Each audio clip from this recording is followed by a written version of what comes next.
Sometimes the smallest mistake can change everything.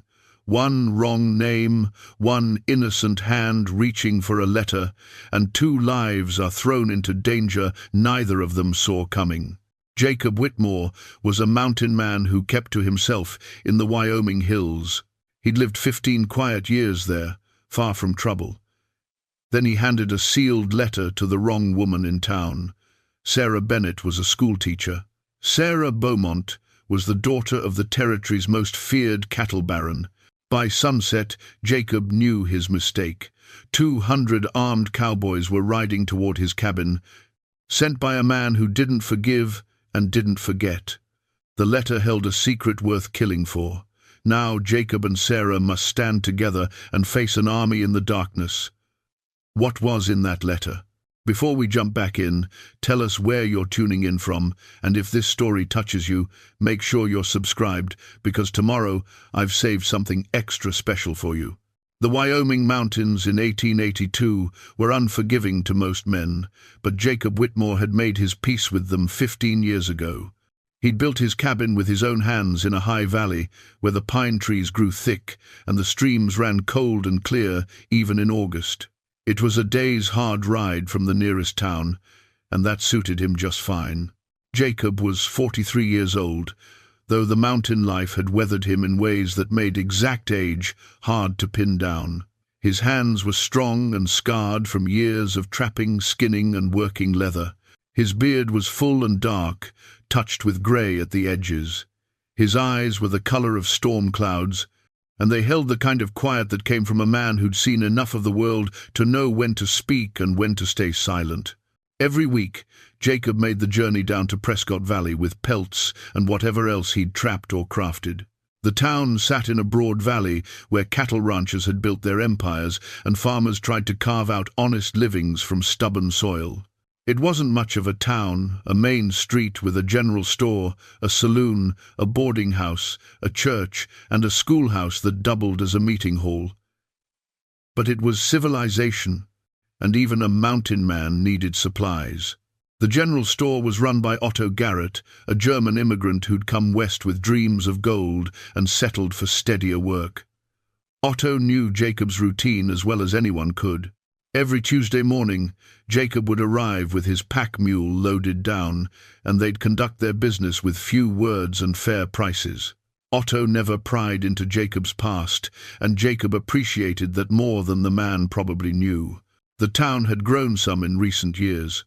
More families were settling in, trying to make the valley their own. A new schoolteacher had arrived last spring, brought in from back east to educate the children of ranchers and farmers alike.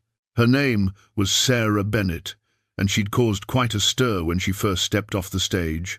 Sarah was 28, with auburn hair she wore pinned up proper and green eyes that held both kindness and intelligence. She'd come from Pennsylvania, where she'd taught at a private school until her parents passed within months of each other. With nothing tying her to the east and a desire to start fresh somewhere new, she'd answered an advertisement for a teacher in the Wyoming territory. The town had taken to her quickly. She was patient with the children, firm when needed, and had a way of making even the roughest ranch hand tip his hat and mind his manners when she passed. She boarded at Mrs. Henderson's place, a respectable widow who ran the boarding house with strict rules and stricter curfews.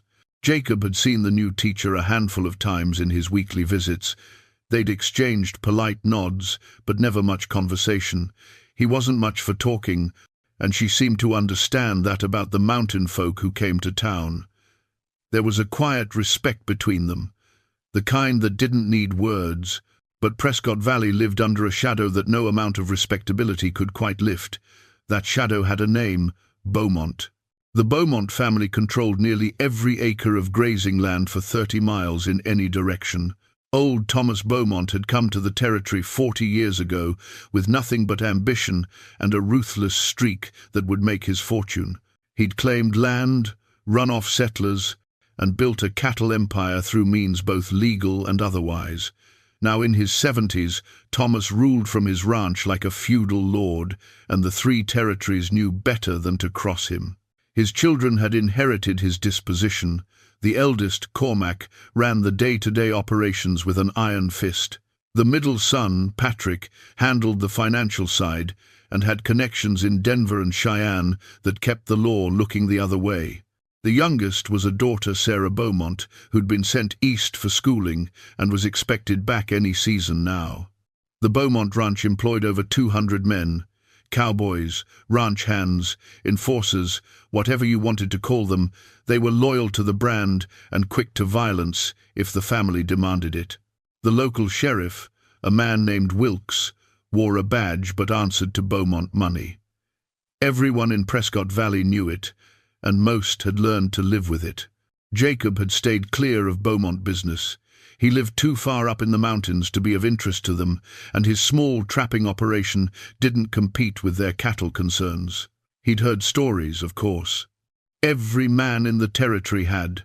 Stories of settlers who'd refused to sell their land and found their barns burned. Stories of men who'd challenged Beaumont claims and disappeared into the mountains, never to be seen again. Jacob had come to these mountains to escape violence, not find more of it.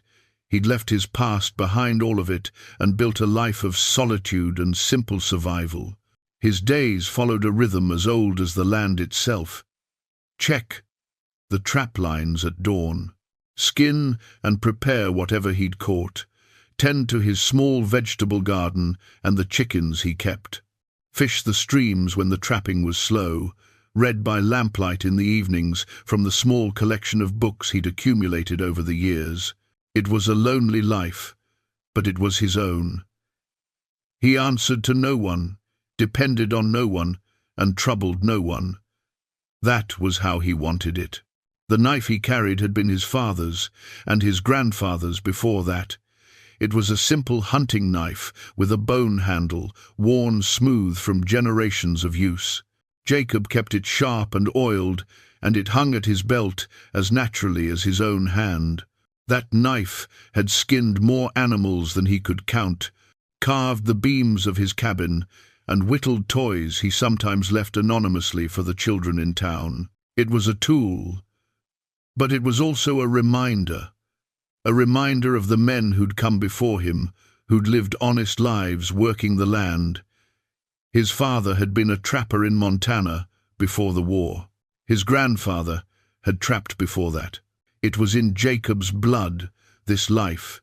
Even when he'd strayed from it for a time, it had called him back. On this particular Tuesday in late September, Jacob made his usual ride into Prescott Valley. The autumn air was crisp and carried the promise of an early winter. The aspens on the mountain slopes were turning gold, and the elk were bugling in the high country. It was Jacob's favorite time of year. He had a good haul of beaver pelts, some fox, and a wolf hide that Otto would pay premium for. His pack mule, a patient animal named Moses, carried the load without complaint. Jacob rode his horse, a sturdy buckskin he called Buck, who knew the trail as well as Jacob did. The ride down took 4 hours, and Jacob used the time the way he always did, in quiet observation.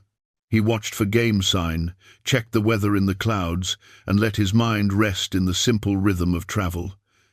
These were the moments he treasured most.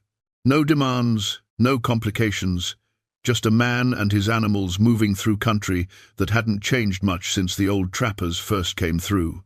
He had no way of knowing that this Tuesday would be different from all the others.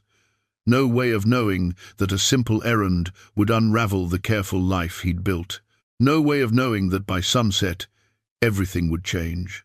Jacob reached Prescott Valley just before noon. The main street was busy with the usual activity wagons being loaded, horses tied at hitching posts, and townsfolk going about their business.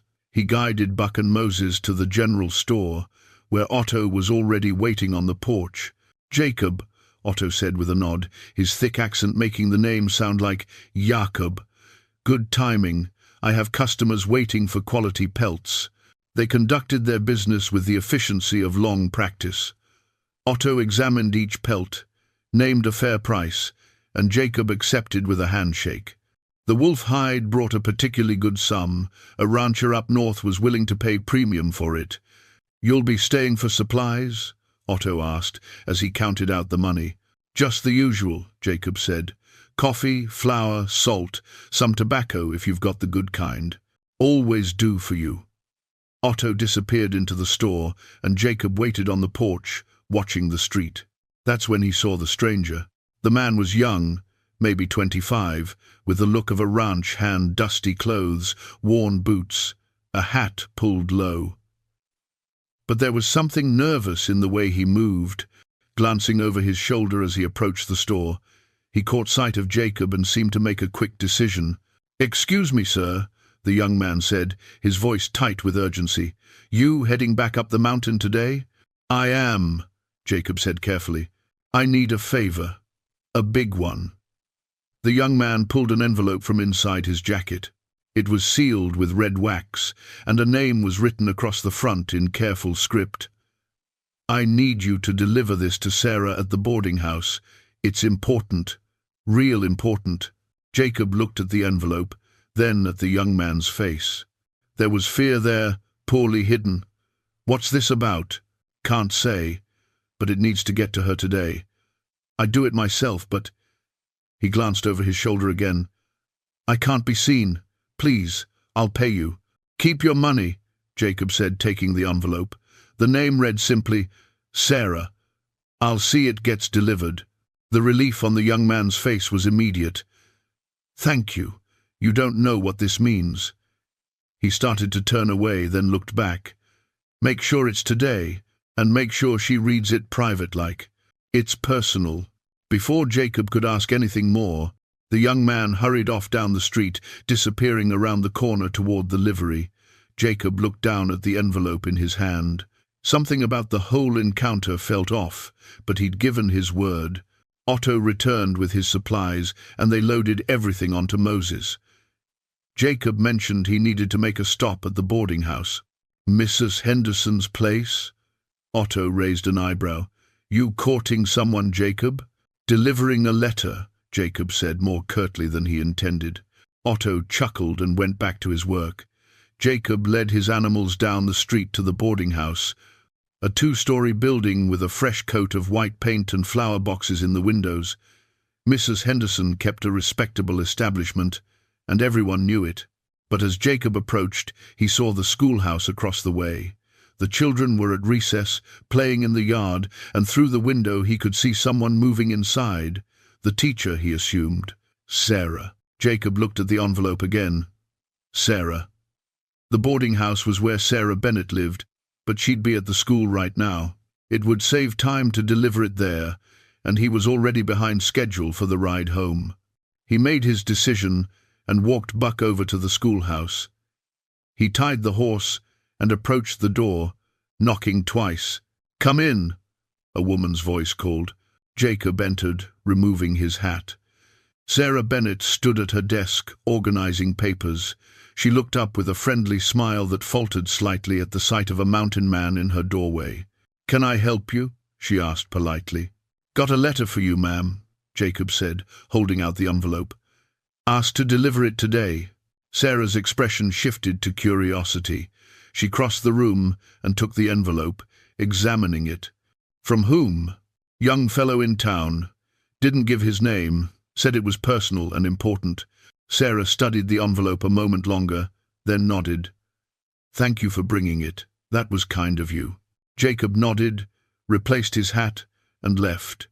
He had a long ride ahead, and the afternoon was wearing on.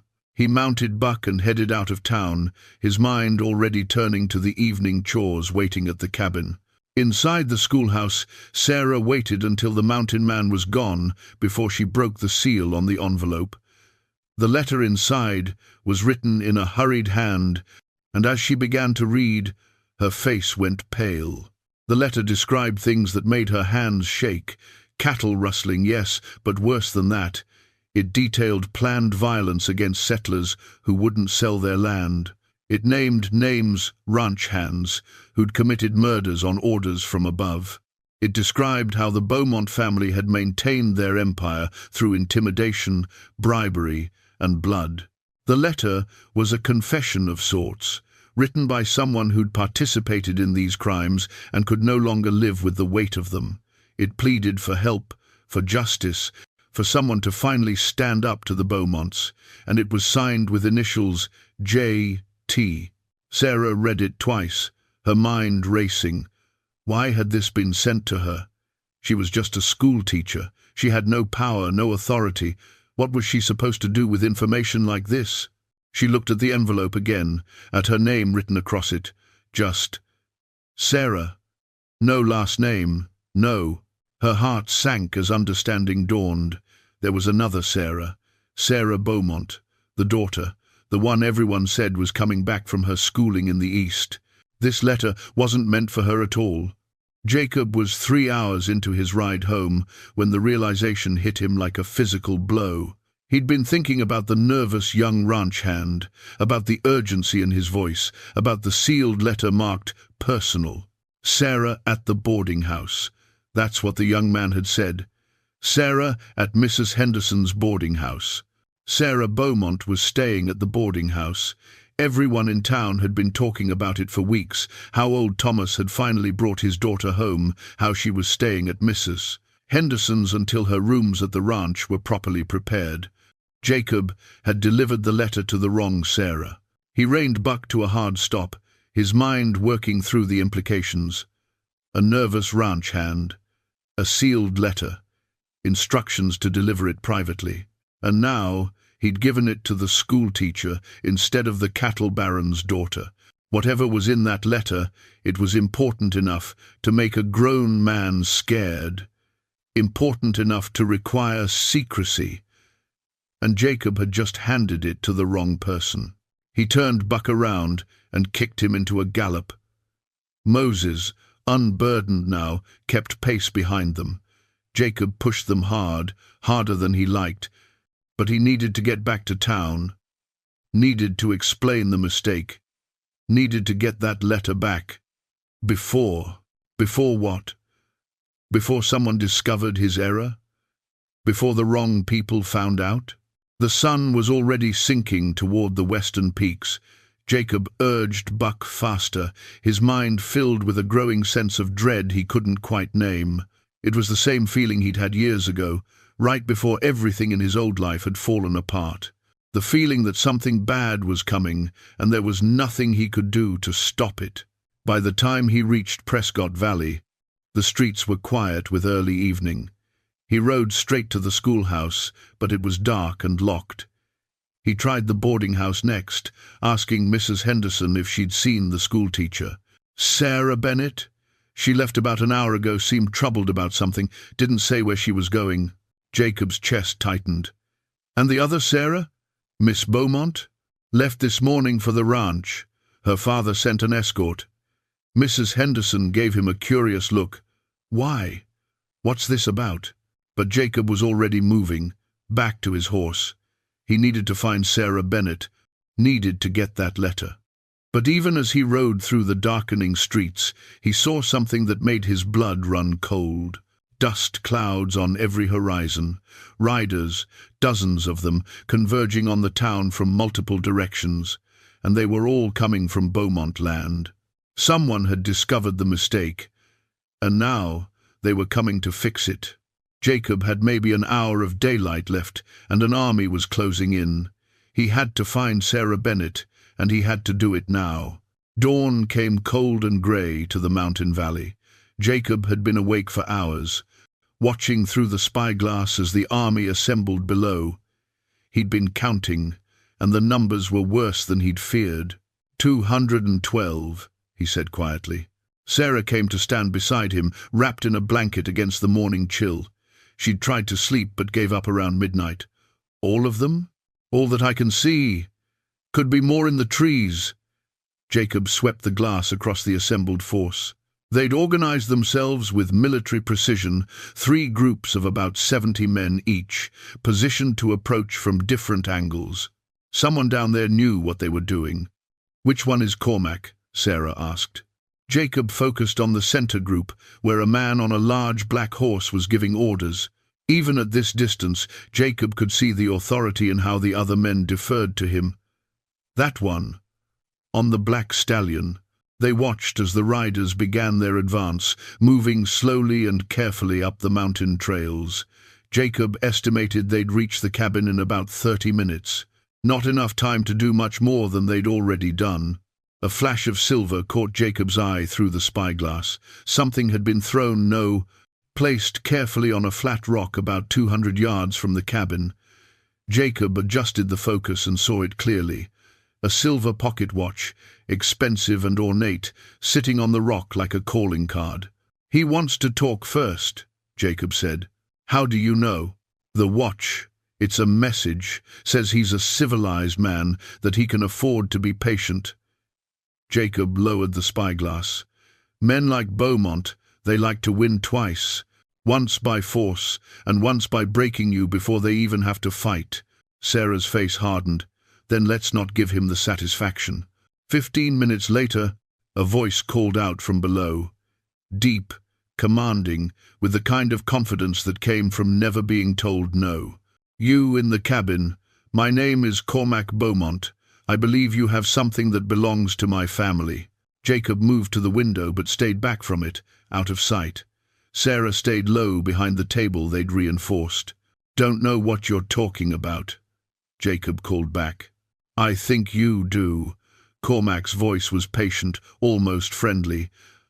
"A letter was delivered to the wrong person yesterday. Simple mistake. Could happen to anyone. We just want it back, along with the person who read it. And if we give you what you want, then you're free to go. You have my word as a Beaumont." Sarah caught Jacob's eye and shook her head firmly. They both knew what Cormac's word was worth, but Jacob kept the conversation going, buying time to think. "Why all the men, then, if this is just about retrieving a letter?" "Insurance. We've had some trouble with theft lately. Can't be too careful." There was amusement in Cormac's voice now. "But I'm a reasonable man. Send out Sarah Beaumont and the letter, and you can ride away from this. No one needs to get hurt." Jacob felt Sarah tense beside him. He called back, "There's no Sarah Beaumont up here." A pause. Then Cormac's voice came back, harder now. "You're telling me you don't have my sister?" "That's exactly what I'm telling you." Another pause. Longer this time. Jacob could imagine Cormac conferring with his men, realizing the mistake. When the voice came back, the friendly tone was gone. "Then who's in there with you?" "Just me and a school teacher who got caught up in your family business by accident." "The school teacher." Cormac's voice was flat now, processing this new information. She read the letter. "Wouldn't know. I just delivered it. Mountain Man, I'm going to explain something to you, and I need you to listen carefully." Cormac's voice carried clearly in the morning air. "That letter contains lies, dangerous lies told by a man who betrayed my family, a man who's already paid for that betrayal. But anyone who repeats those lies, anyone who spreads them, they become our enemy too. You understand?" Jacob understood perfectly. The young ranch hand who'd given him the letter was dead, and Cormac was confirming everything the letter had said just by being here with 200 men. "So this is about killing witnesses," Jacob said. "This is about protecting our family's good name." Cormac's voice took on a reasonable tone again. "Look, I understand you're just a mountain man who delivered a letter. You didn't know what you were getting into. So, here's what I'm prepared to offer. Send out the woman and the letter, and you get to live. Keep them, and everyone in that cabin dies. It's that simple." Sarah was already shaking her head, but Jacob held up a hand. He needed Cormac to keep talking, needed to understand what they were really dealing with. "And what happens to the woman? That's between her and my father, but I give you my word she'll have a fair chance to explain herself." A fair chance. Jacob had seen what the Beaumonts considered fair. He'd heard the stories, seen the unmarked graves. "I need time to think about it," Jacob called down. "You have until noon. After that we're coming up there, and we won't be asking nicely." The sound of horses moving indicated Cormac was pulling back. Jacob returned to the spyglass and watched as the Beaumont forces spread out, forming a loose perimeter around the cabin. They were settling in for a siege, confident in their numbers and their position. Sarah came to stand beside him. "He's going to kill us both, no matter what we do." "I know. The letter names his father and both brothers for murder. They can't let anyone who's read it live." "I know that too." Jacob turned from the window to face her. "That letter, what exactly does it say?" "I need to know everything." Sarah retrieved the letter from where she'd hidden it in her jacket lining. She unfolded it carefully and began to read aloud. The details were worse than Jacob had imagined. Specific murders with dates and locations, names of witnesses who'd disappeared, payments made to law enforcement, a systematic pattern of violence designed to consolidate power and eliminate opposition. "The author worked for them for 5 years, Sarah said. "His name was Jimmy Taylor. He was one of their enforcers, the men they sent when they wanted someone scared or hurt or killed. But he couldn't do it anymore. This letter was his confession and his attempt to make things right." "By getting himself killed and nearly getting you killed too," Jacob said bitterly. "He was trying to do the right thing, maybe the only way he knew how." Jacob understood that kind of desperation. He'd felt it himself once, when he'd realized the life he was living wasn't the life he wanted. Sometimes the only way out was through, even if through meant pain and loss. He moved to the back corner of the cabin and pulled up a loose floorboard. Underneath was a metal box, carefully sealed against moisture. He opened it and began pulling out items he'd hoped never to use again. Papers first, his military discharge papers, citations for valor, letters of commendation. Then a small cloth bag that clinked with the sound of metal. Jacob poured the contents onto the table. Medals, 6 of them, for actions during the Indian campaigns. Sarah stared at the display. "Who were you?" "Someone who was good at killing." Jacob gathered up the medals and put them back in the bag. "Someone who did it for so long he forgot there was any other way to solve problems. When my wife died, when my daughter died." He stopped, the words catching in his throat even after all these years. "I came here to forget, to be someone different." "I'm sorry," Sarah said quietly. "I didn't know.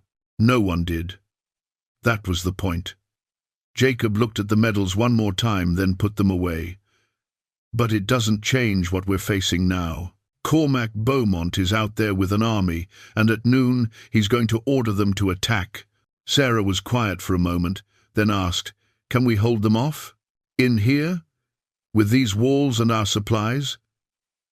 "We might last a day, maybe 2 if we're lucky and they're careless, but eventually they'll burn us out or starve us out or just overwhelm us with numbers." "Then what do we do?" Jacob moved back to the window and looked down at the assembled force. 200 men loyal to a family that had built its empire on blood and fear. 200 men who'd been ordered to kill everyone in this cabin and make sure the truth died with them. He thought about Jimmy Taylor, a young man who'd tried to make things right and paid for it with his life. He thought about Sarah Bennett, a schoolteacher who'd come west looking for purpose and found herself in the middle of a war. He thought about his own past, about the soldier he'd been and the man he'd tried to become. And he made his decision. "We make them pay for it," Jacob said. "Every step, every yard, every minute. We make them pay so dearly that maybe, just maybe, we buy enough time for something to change." What could change? I don't know yet. But in my experience, battles never go exactly as planned. Men make mistakes, leaders get overconfident, weather changes. Luck turns. Jacob checked his rifle one more time. "We've got until noon. Let's make sure we're ready to give them the fight of their lives." Sarah nodded, and together they returned to their preparations. Outside, the sun climbed higher in the sky, and 200 men waited for the order to attack. The hours before noon stretched like years. Jacob and Sarah took turns at the window, watching the Beaumont forces and waiting for the inevitable. During one of Sarah's watches, Jacob pulled out his father's old Bible from the shelf, not his teaching Bible with the flowers and notes, but a worn family Bible that had traveled with her from Pennsylvania. "Do you mind if I read?" she asked. "Go ahead." Sarah found a passage and read quietly, her voice a soft murmur in the cabin. Jacob listened as he cleaned his weapons one final time, finding unexpected comfort in the familiar words. He hadn't been much for religion since his family died, but there was something about hearing it now, in Sarah's voice, that reached a part of him he'd thought was dead. When she finished, she closed the Bible and looked at him. "Can I ask you something personal? Seems like a good time for it. Your wife and daughter, how did they—" She stopped, uncertain if she should continue. Jacob was quiet for a long moment. He'd never talked about this, not with anyone, but somehow, with this woman he'd known for less than a day, trapped in a cabin with an army outside, it felt right to finally say the words. "Cholera epidemic, 1877, swept through the fort where we were stationed." His voice was steady, but his hands stilled on the rifle. "Mary got sick first. Caroline was only 5. They both fought hard, but—" He didn't need to finish. Sarah understood. "I'm sorry, Jacob. Truly. I blamed myself for a long time. If I'd been a better provider, maybe we wouldn't have been at that fort. If I'd been smarter, maybe I would have gotten them away before the epidemic hit." Jacob set down the rifle and looked at her. "Took me years to understand that sometimes bad things just happen. No amount of strength or skill or preparation can stop them." "Is that why you came to the mountains?" "Partly. I couldn't stay in the world I'd known with them. Every place, every face reminded me of what I'd lost. I thought if I could just get far enough away, isolated enough, the pain would stop." He gave a bitter laugh. "Turns out you can't outrun grief. It follows you wherever you go." Sarah moved away from the window and sat across from him. "My mother died of pneumonia in the winter. My father followed 3 months later. The doctor said it was his heart, but I think he just didn't want to live without her. They'd been together for 30 years. 30 years, Jacob repeated. That's a long time. They were happy years. From what I saw, they had their troubles like any couple, but they were partners. Real partners." Sarah smiled sadly. "That's what I wanted when I came west. Not just a fresh start, but maybe a chance to build something like what they had. Instead, you got this. Instead, I got a chance to stand up for something that matters." Sarah met his eyes. "I've been thinking about Jimmy Taylor, about why he wrote that letter. He could have just left, could have run away and tried to forget what he'd done. But he didn't. He tried to make it right, even knowing it would probably cost him everything. And it did, yes. But his death won't be meaningless if we can get that letter to someone who can do something with it. Someone in Cheyenne, or Denver, or even Washington if necessary." Sarah leaned forward. "That's what we're really fighting for, isn't it? Not just our lives, but the chance to make sure the truth gets out." Jacob understood what she was saying, and he respected it. But he was also practical about their chances. The Beaumonts have controlled this territory for 40 years. They've survived challenges before. What makes you think one letter will be enough to bring them down? Because things are changing. The territory is becoming more civilized, more organized. The federal government is paying attention now in ways they didn't before. Sarah's voice grew more passionate. "Men like Thomas Beaumont, they're relics of an older, more violent West. Their time is ending. They know it, and that's why they're so desperate to silence anyone who threatens them." Jacob wanted to believe her, wanted to think that justice and civilization would triumph over violence and corruption. But he'd seen too much of the world to have that kind of faith. Still, looking at Sarah's determined face, at the fire in her eyes, he found himself hoping she was right. "Tell me about your students," he said, changing the subject. "The ones in your teaching Bible." Sarah's expression softened. She retrieved the Bible from where she'd set it and opened it carefully, showing him the pressed flowers and notes tucked between the pages. "This is from Emma Patterson. She's 8. She picked these wildflowers for me on the first day of school." Sarah touched the dried petals gently. "She couldn't read a word when I met her. Now she's reading full sentences." She turned to another page. "This note is from Billy Henderson, Mrs. Henderson's grandson. He wrote it himself. 'Thank you for teaching me, Miss Bennet.' Look at his handwriting. 6 months ago, he could barely hold a pencil." Jacob listened as Sarah told him about each child, their struggles, their victories, their dreams for the future. He heard the love in her voice, the pride she took in their accomplishments, and he understood why she'd been willing to risk everything for what was in that letter. These children deserved to grow up in a place where justice mattered, where powerful men couldn't murder and intimidate without consequences. Sarah was fighting for them as much as for herself. "You're a good teacher," Jacob said when she finished. "I was. I don't know if I'll get the chance to be one again." "You will."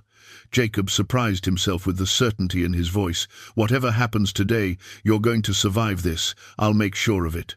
"Jacob, no." He held up his hand.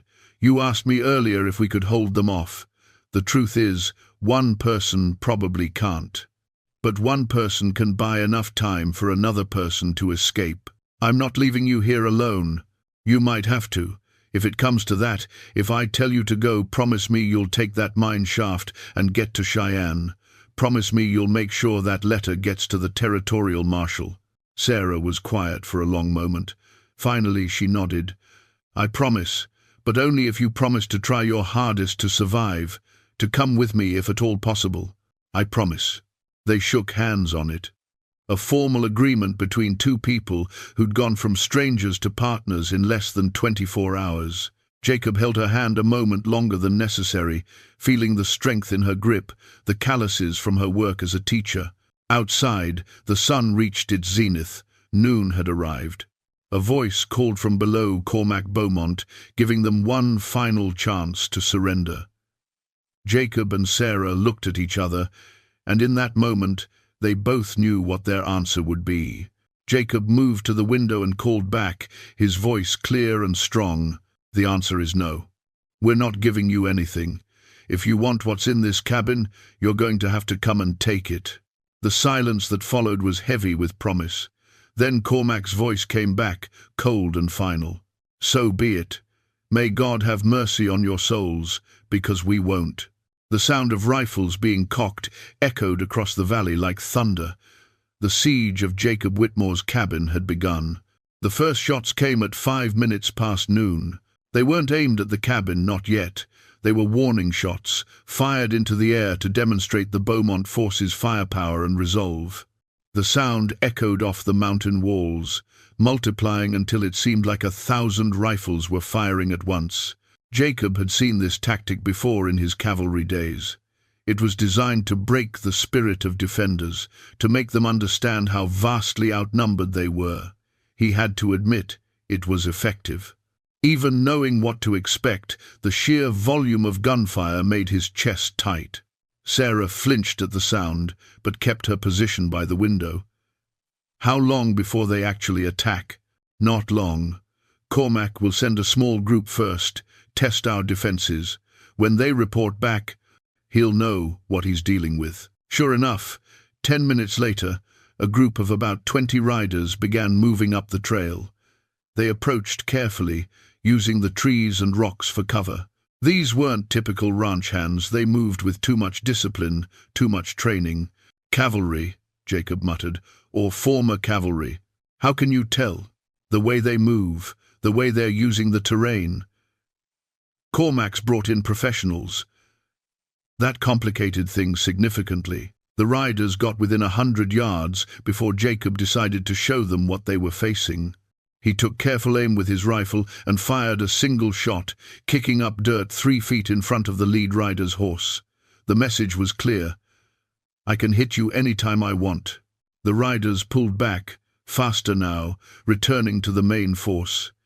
Jacob watched through his spyglass as they reported to Cormac. He could see the discussion, the gestures toward the cabin, the strategic planning. They know there's at least one shooter with decent aim, Jacob said. That'll make them more cautious. Is that good or bad? Good for now. Gives us more time. Jacob lowered the spyglass and turned to Sarah. But they'll adapt. They'll find another approach. Or they'll wait until dark. Or they'll... He stopped. Someone was approaching under a white flag. Not Cormac this time, but an older man on foot, walking slowly up the trail with his hands raised. Jacob recognized him through the spyglass. It's Doc Morrison, the town doctor. Sarah moved to the window. Why would they send him? I don't know. But we need to hear what he has to say. Jacob moved to the door, but kept his rifle ready. Doc Morrison, that's close enough. The doctor stopped about 50 yards from the cabin. He was in his 60s, white-haired and thin, looking uncomfortable with his role as messenger. Jacob Whitmore, Miss Bennett, I've been asked to deliver a message from Mr. Beaumont. We heard his message at noon, Jacob called back. Answer was no. This is different. This is Doc Morrison glanced back over his shoulder, then leaned forward and lowered his voice. This is from me, not from them. Please, I need to talk to you, just for a minute. Jacob and Sarah exchanged looks. This could be a trick, but Doc Morrison had always been an honest man. Jacob made a decision. Come ahead, slowly. Keep your hands where I can see them. The doctor walked forward until he was just outside the cabin door. Jacob opened it a crack, rifle ready, while Sarah covered him from the window. Make it quick, Doc. Morrison pulled a folded piece of paper from his coat. Jimmy Taylor came to see me 3 days before he died. He was scared, said he'd gotten himself into something dangerous. He gave me this and made me promise that if anything happened to him, I'd find a way to get it to the right person. Jacob felt his pulse quicken. What is it? Another letter. Different from the one you have, Jimmy said. Morrison glanced back again, more nervous now. Jimmy said the first letter was bait, something to make the Beaumonts react, to draw attention. But this letter, this is the real evidence. Names, dates, locations where bodies are buried, where records are hidden, everything needed to bring down the entire operation. Sarah had moved closer to the door. Why didn't you deliver it before? CCZ 151. Because I didn't know who to trust. The law's bought and paid for. Anyone with real power is either working for the Beaumonts or scared of them. Morrison held out the letter. But Jimmy said if his plan worked, if the decoy letter got to the right person, they'd know what to do with the real one. You two, you've proven you're willing to die for the truth. That makes you the right people. Jacob took the letter, his mind racing. The Beaumonts don't know about this? No. And they can't find out. If they knew there was a second letter... Morrison didn't finish the thought. He didn't need to. How did you get away from them to come here? Told Cormac I was checking to see if either of you needed medical attention before the final assault. He's got a twisted sense of honor, likes to think of himself as civilized. Morrison started backing away. I have to go back now. But listen, Jimmy Taylor died trying to make things right. Don't let it be for nothing. The doctor turned and walked back down the trail, his white flag waving in the mountain breeze. Jacob closed the door and looked at the letter in his hands. It was sealed with the same red wax as the first one, but this one was addressed simply, to whoever reads this, the truth is buried at these locations.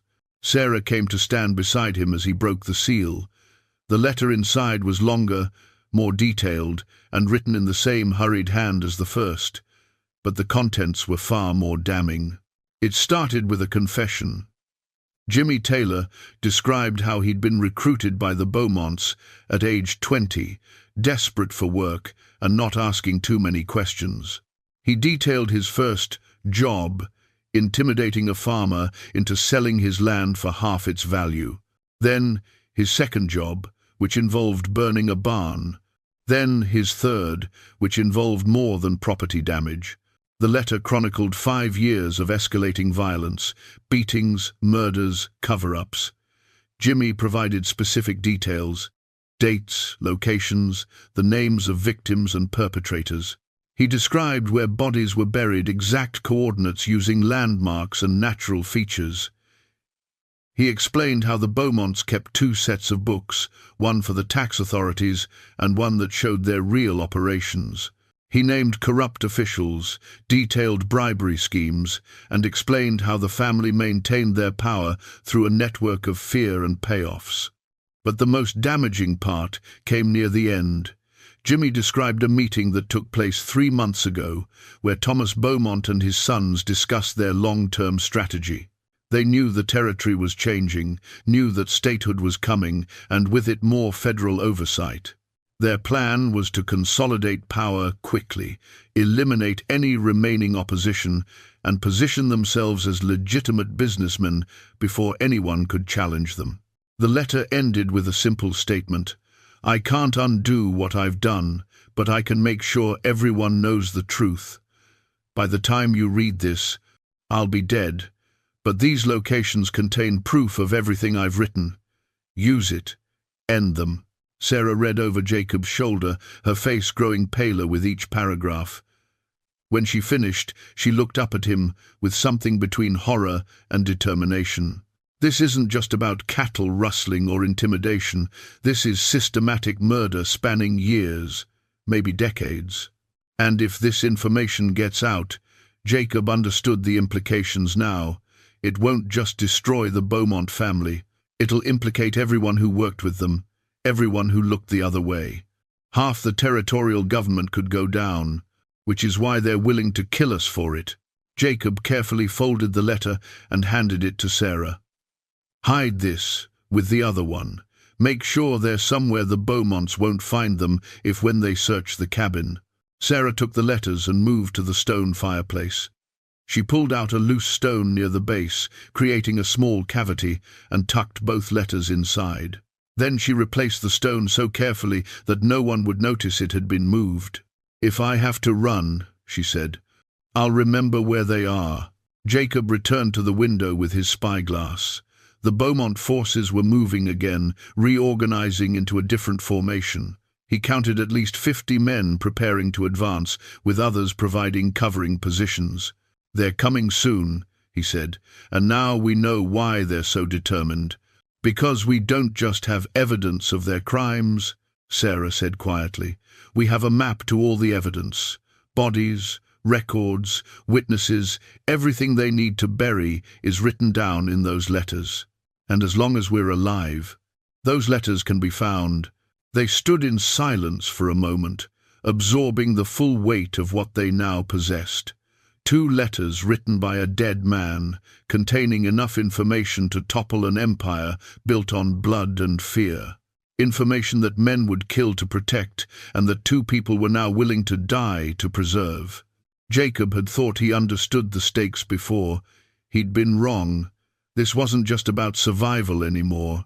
This was about justice for every person the Beaumonts had hurt, every family they'd destroyed, every life they'd taken. This was about making sure that power built on violence would finally face consequences. And it all depended on 2 people in a mountain cabin, surrounded by 200 men who wanted them dead. "We need a new plan," Jacob said, his mind working through possibilities. "The mine shaft, you're taking it tonight, as soon as it's dark enough." "Jacob, no arguments. With what we know now, it's more important than ever that at least one of us survives. You're going to take the letters, make your way to Cheyenne, and deliver them to the territorial marshal. No matter what happens to me, you finish this." Sarah was quiet for a long moment. Then she asked, "What will you do?"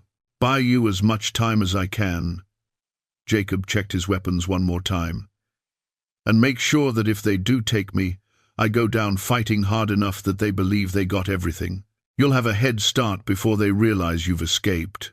They'll track me, maybe, but you'll have darkness and surprise on your side, and by the time they figure out you're gone, you'll be too far ahead to catch." Jacob met her eyes. "This is what Jimmy Taylor died for. This is what we've been fighting for since yesterday. Now we have the means to actually accomplish it." Sarah nodded slowly, understanding that he was right, even as she hated what it meant. "I'll need directions through the mine. I'll draw you a map."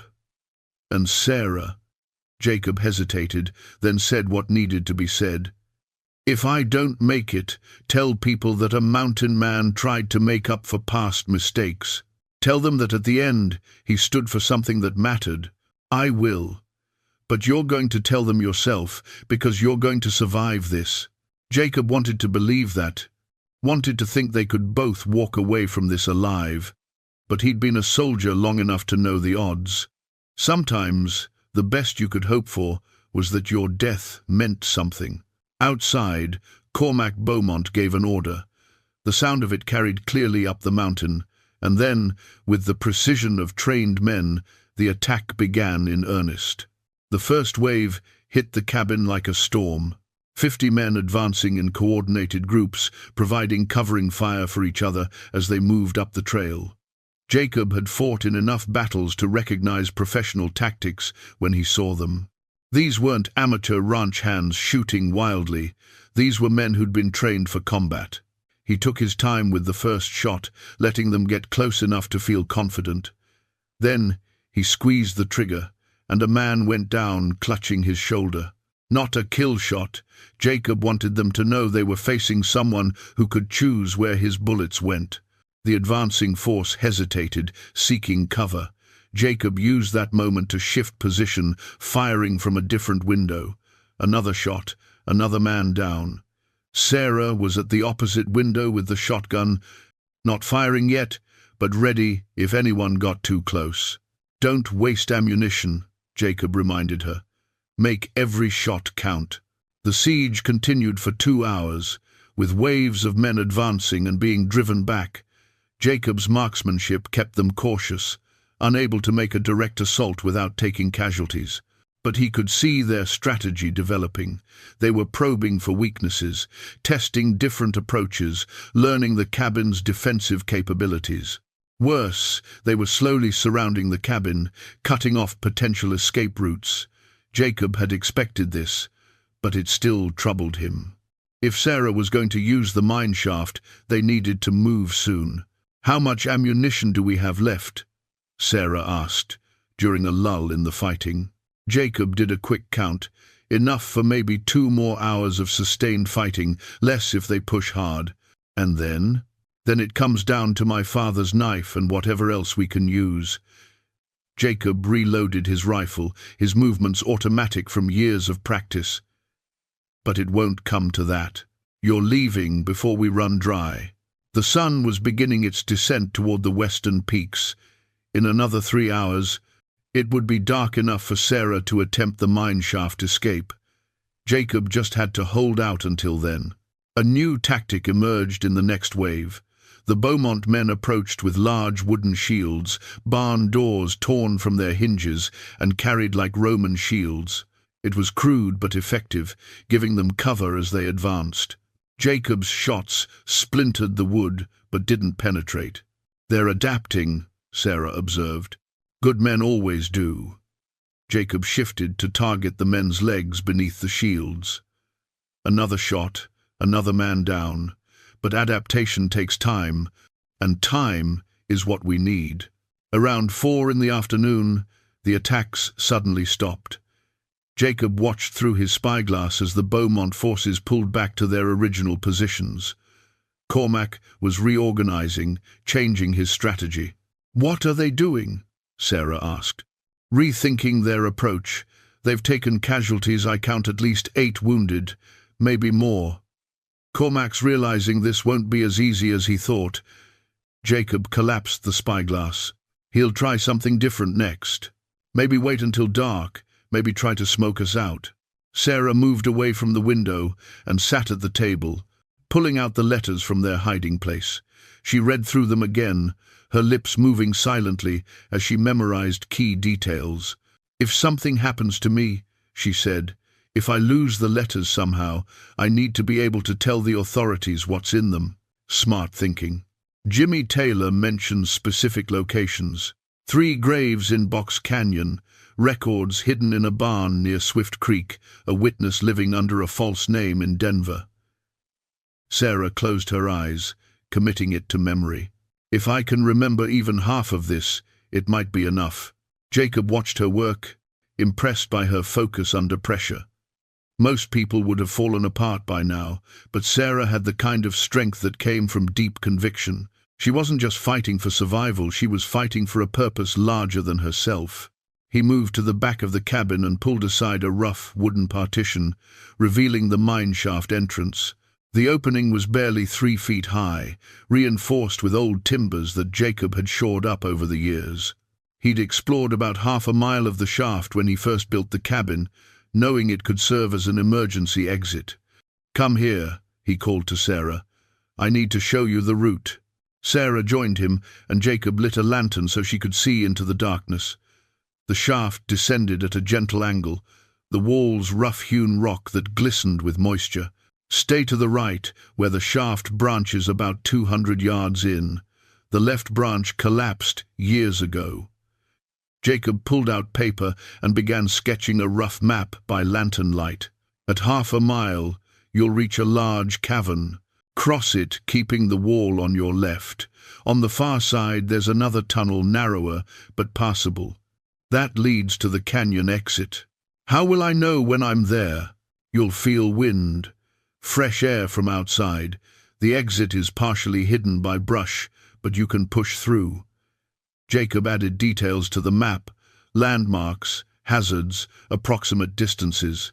"The canyon runs north-south. Follow it south for about 3 miles until you reach the main valley road. From there, it's a hard 2-day ride to Cheyenne, if you can get a horse." Sarah studied the map, tracing the route with her finger. "What about you? When will you follow?" "I won't." Jacob said it simply, stating a fact. "Once you're clear, I'll collapse the tunnel entrance. They'll think we're both still in here, give you more time to get away." "Collapse it? How?" "There's a support beam near the entrance that's load-bearing. Pull it out, and the whole thing comes down." Jacob met her eyes. "I'll do it from the cabin side, trap myself in here.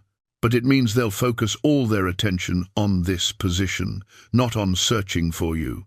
Sarah's face showed her struggle, wanting to argue, wanting to find another way, but knowing he was right. There has to be another option. "If there is, I haven't thought of it." Jacob handed her the map. "Memorize this, then destroy it. Can't risk them finding it on you." They spent the next hour going over every detail of the escape plan. Jacob gave her his compass, his father's old military compass that had guided him through a dozen campaigns. He packed her a small bag with food, water, matches, and a knife. He showed her how to move quietly through the tunnel, how to navigate by touch if the lantern failed, how to mark her path so she wouldn't get turned around. As the sun touched the mountain peaks, painting the sky in shades of orange and red, Jacob knew the time was approaching. Once full darkness fell, Sarah would have to go. "I need to tell you something," Sarah said as they waited. "In case I don't get another chance. You'll have plenty of chances. Jacob, please, let me say this." She turned to face him fully. "When I came west, I was running away from grief and loss. I thought if I could just start over somewhere new, I could leave the pain behind. But you can't escape who you are or what you've experienced.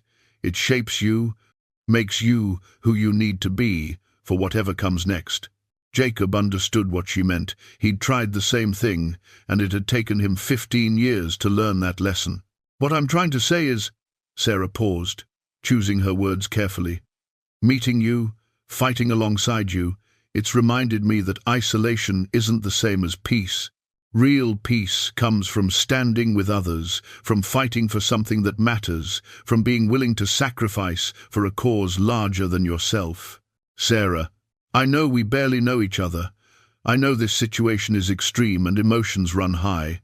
But I want you to know that if circumstances were different, if we'd met in town under normal conditions, I would have wanted to know you better, would have wanted to see if—" She stopped, unable or unwilling to finish the thought. Jacob felt something shift in his chest, a feeling he'd thought was dead and buried with his wife 15 years ago. He reached out and took Sarah's hand.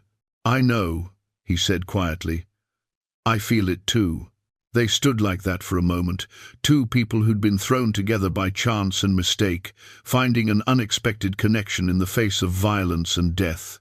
Jacob wanted to say more, wanted to tell her about the hope she'd awakened in him, the sense that maybe life held more possibilities than he'd allowed himself to believe. But outside, darkness was falling, and with it came new sounds. The Beaumont forces were moving again, preparing for a night assault. "They're coming," Jacob said, releasing her hand. "It's time." Sarah nodded, her face set with determination. She retrieved the letters from their hiding place and tucked them securely inside her jacket. She checked her supplies one final time, making sure everything was ready. Jacob led her to the mine entrance and helped her light a lantern. The warm glow illuminated her face, and he saw the fear there mixed with resolve. "Follow the map exactly," he reminded her. "Don't rush, but don't stop unless you absolutely have to." "And Sarah," he paused, making sure she understood. "Whatever you hear behind you, whatever you think is happening, don't come back. You keep moving forward until you reach Cheyenne." "I will. I promise." Sarah looked at him for a long moment. "Thank you, Jacob Whitmore, for everything. Thank you for reminding me what's worth fighting for." Sarah leaned forward and kissed him, brief and gentle, a promise and a goodbye all at once. Then she turned and entered the mine shaft, her lantern casting dancing shadows on the rough stone walls. Jacob watched until the light disappeared around the first bend.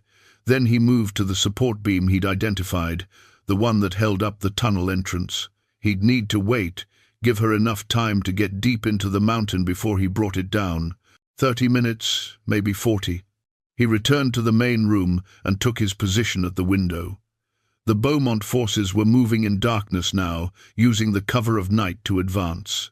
Jacob could see torches, dozens of them, creating a ring of light that was slowly tightening around the cabin. Cormac's voice called out again, echoing in the darkness. "Last chance, mountain man. Send out the woman and the letter, and this ends peacefully." Jacob thought about Sarah, now somewhere deep in the mountain, carrying the truth that would topple an empire. He thought about Jimmy Taylor, who died to make this moment possible. He thought about all the innocent people the Beaumonts had hurt over the years, and about the justice that was finally coming for them. He raised his voice and called back, his words carrying clearly through the mountain night. "Come and take them if you can, Beaumont, but I promise you, you're going to pay for every step." The torches began to move, and Jacob Whitmore prepared to make his final stand. The gunshot never came. Instead, a voice from outside the cabin, clear and authoritative, cut through the tension. "Cormac Beaumont. This is Marshal Edward Wright of the United States Territorial Marshal Service.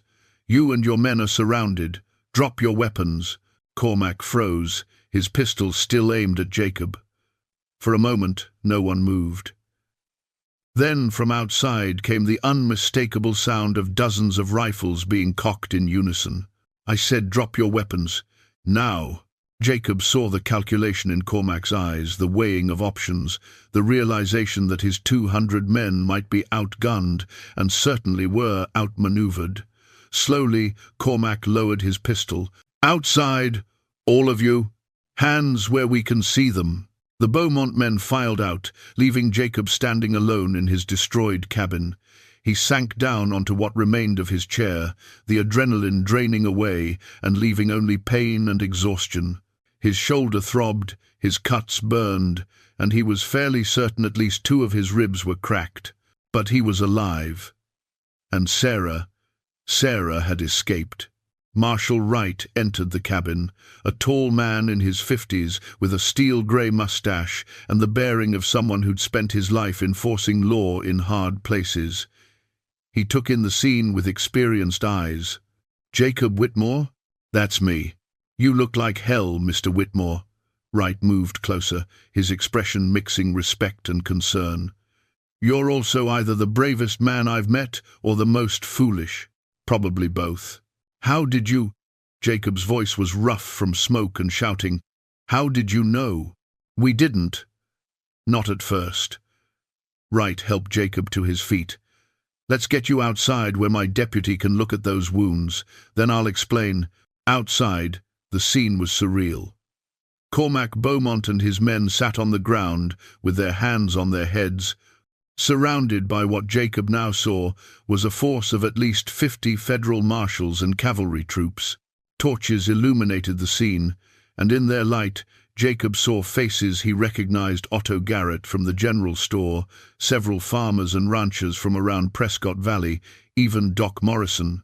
A deputy marshal tended to Jacob's wounds, while Wright explained, "3 days ago, we received a telegram in Cheyenne.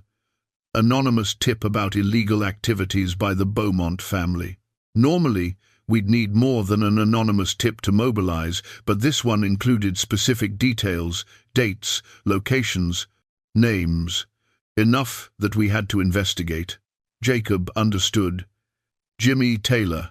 That was the name signed on the telegram, yes. Whoever sent it knew we'd need time to organize a response, so he gave us a head start. Wright pulled out a piece of paper. "Then yesterday, we received another message.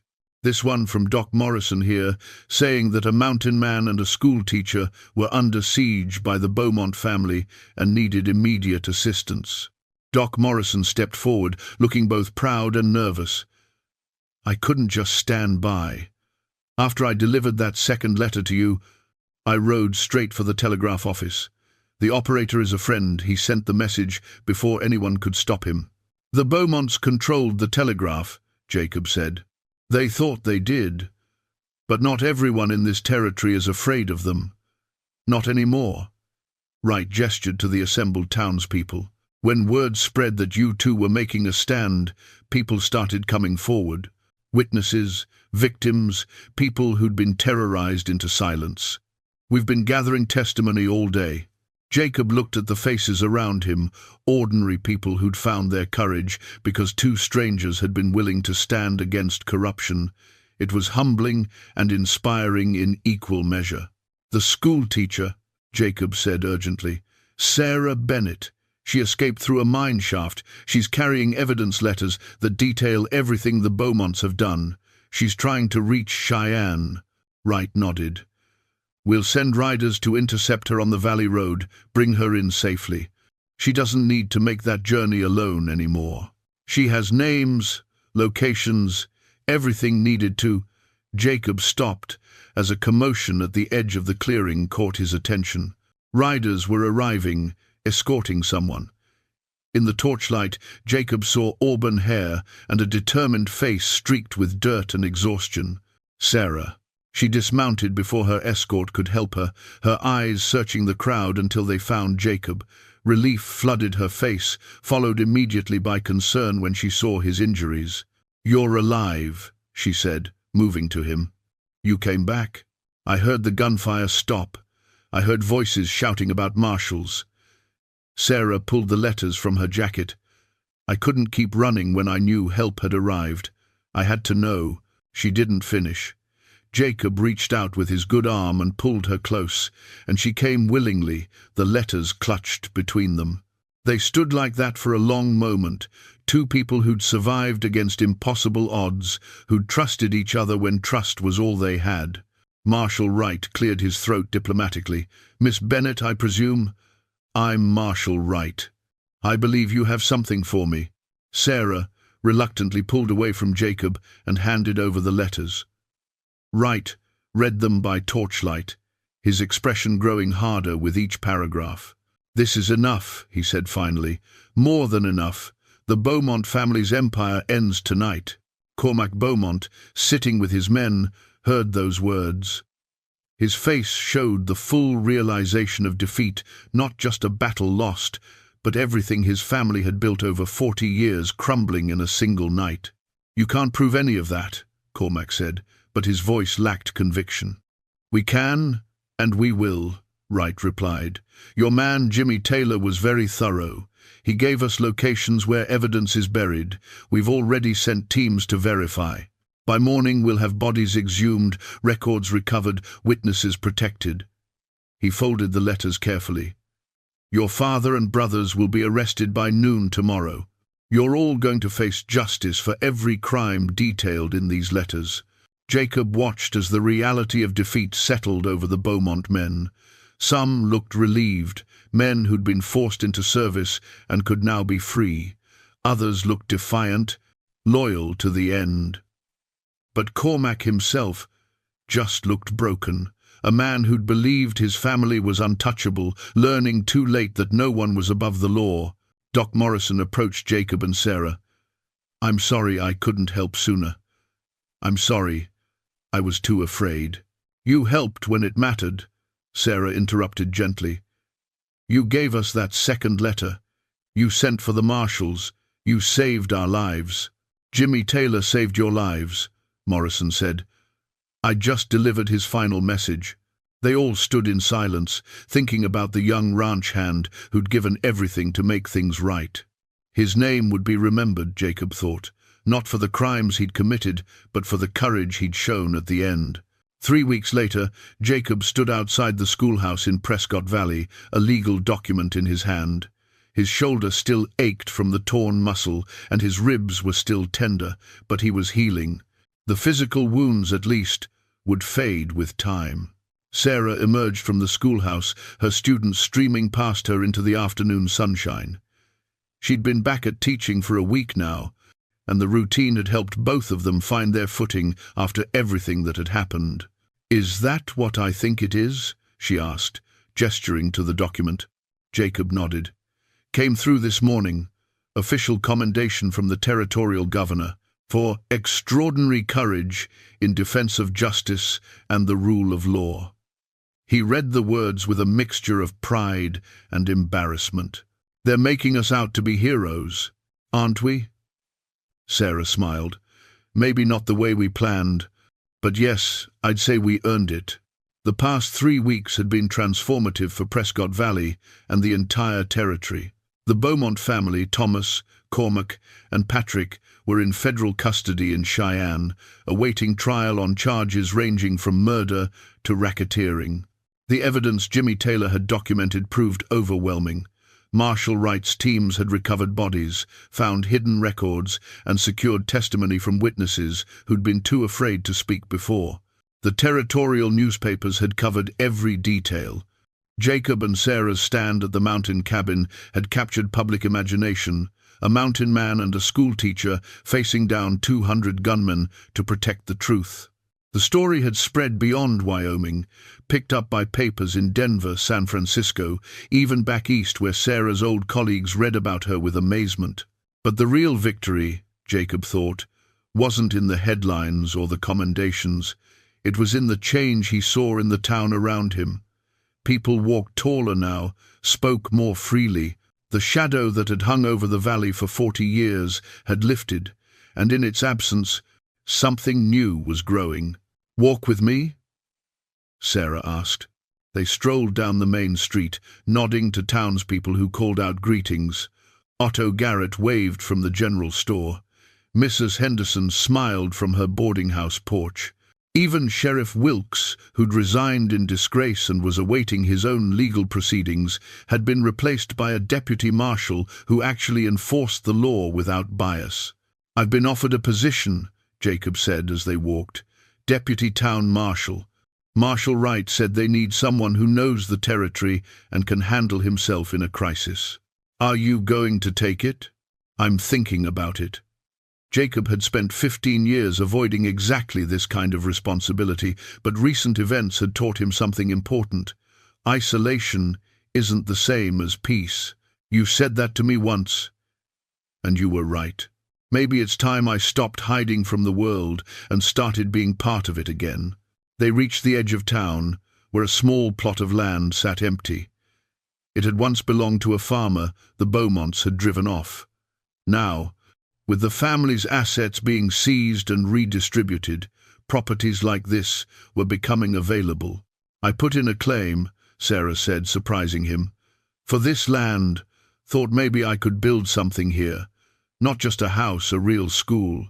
Bigger than what we have now, with room for more students, maybe even a small library. Jacob looked at the empty plot, then at Sarah's face, bright with hope and possibility. It is, but it's a big dream for one person. She turned to face him directly. Jacob, these past weeks, I've realized something. When we were in that cabin, fighting for our lives, I wasn't afraid because you were there. Not just because you could shoot or knew tactics, but because I trusted you completely. Because we were partners.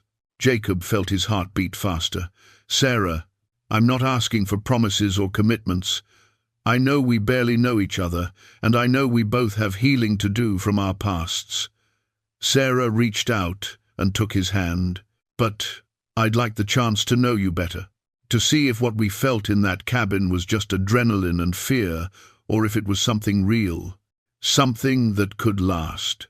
Jacob looked down at her hand in his small but strong, scarred from her ordeal but still capable of gentleness. He thought about his wife, about the years of grief and isolation, about the walls he'd built around himself. Then he thought about the past 3 weeks, about how Sarah had visited him every day while he recovered, about the conversations they'd had and the comfortable silences they'd shared. I'd like that too, he said simply. They stood together in the empty plot, imagining the future that might be built there. A school where children could learn. A community where people could live without fear. A life where two people who'd found each other in the darkest circumstances could build something bright and lasting. A rider approached from the direction of Cheyenne, one of Marshal Wright's deputies. He pulled up beside them with news. The trial date has been set. 3 months from now. They'll need both of you to testify. Jacob and Sarah exchanged glances. It wasn't over yet, not completely. There would be a trial, testimony, reliving those terrifying hours. But they would face it together, just as they'd faced everything else. We'll be there, Sarah said. The deputy tipped his hat and rode on. Jacob and Sarah remained where they were, watching the sun set over the valley that was slowly becoming a place of justice instead of fear. You know what I keep thinking about, Sarah said quietly. Jimmy Taylor. How he gave everything to make this possible. Sometimes I wonder if he knew, if he understood that his sacrifice would change so many lives. I think he hoped, Jacob said. Hope was probably all he had left at the end. Hope that someone would care enough to act on the truth he'd risked everything to reveal. We didn't let him down. No, we didn't. As darkness fell over Prescott Valley, Jacob walked Sarah back to the boarding house. At her door, she turned and kissed him longer this time, with promise and possibility. When they parted, both were smiling. Tomorrow, Sarah said, I'll show you my plans for the school. I'd value your thoughts. Tomorrow, Jacob agreed. And Sarah, thank you. For what? For reminding me that life is worth living, that there are still things worth fighting for, worth building, worth hoping for. Sarah touched his face gently. We reminded each other. That's what partners do. Jacob watched her go inside, then turned toward the small room he'd been renting above the general store. His mountain cabin was gone, destroyed in the siege, and then further collapsed when the marshals had tried to excavate the mine shaft. But he found he didn't mourn it. That cabin had been a sanctuary, yes, but also a prison, a place to hide rather than a place to live. Now, walking through the town as night settled in, Jacob Whitmore felt something he hadn't experienced in 15 years. He felt at home. Not in a place, but in a purpose. Not in isolation, but in connection. The story had started with a mistake, a letter delivered to the wrong woman. But maybe, Jacob thought, it wasn't a mistake at all. Maybe it was exactly what needed to happen for two people to find each other, for a corrupt empire to fall, and for a community to finally be free. In 3 months, they would return to Cheyenne to testify. The Beaumont family would face justice, and the full story of their crimes would be made public. But for now, in this quiet evening in a small mountain town, Jacob allowed himself to simply be present. To feel the cool air on his face, to hear the sounds of families settling in for the night, to anticipate tomorrow and the chance to help Sarah build her dream. Sometimes the smallest moments change everything. One wrong name on an envelope, one decision to do the right thing instead of the easy thing. One mountain man and one schoolteacher willing to stand against impossible odds. And sometimes, if you're very fortunate, those moments lead not to endings but to new beginnings. Jacob smiled to himself and headed home, already looking forward to tomorrow.